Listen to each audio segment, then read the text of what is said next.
નમસ્કાર દર્શક મિત્રો, હું છું રિપોર્ટર યાસીન બાબોર અને આપ જોઈ રહ્યા છો ફતેપુરા લાઈવ। આજના મહત્વના સમાચારની વાત કરીએ તો નીનકા પૂર્વ ગામે જર્જરિત હાલતમાં મકાન હોવા છતાં પણ પીએમ આવાસ યોજનાનો લાભ આપવા માટે લાભાર્થીનું નામ સર્વેમાં ન લખાતું હોવાનું લાભાર્થીએ પ્રતિક્રિયા આપી જણાવ્યું। તારીખ 31 જાન્યુઆરી 2025ના રોજ પ્રાપ્ત વિગતો અનુસાર ફતેપુરા તાલુકાના નીનકા પૂર્વ ગામે જર્જરિત હાલતમાં પોતાનું કાચું મકાન હોવા છતાં આ લાભાર્થીને પ્રધાનમંત્રી આવાસ યોજનાના સર્વેમાં તેનું નામ લખાતું ન હોવા બાબતે લાભાર્થીએ પ્રતિક્રિયા આપી છે।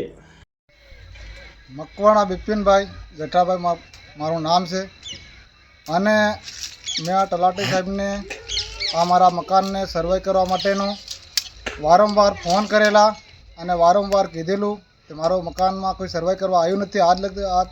આજ દિન થકી હું વિસાવદર તાલુકામાં ભાગ રાખીને રહું છું અને ત્યાં મજૂરી કરું છું। ત્યાંથી આવેલો છું। 15 થી 20 દિવસ થાય છે।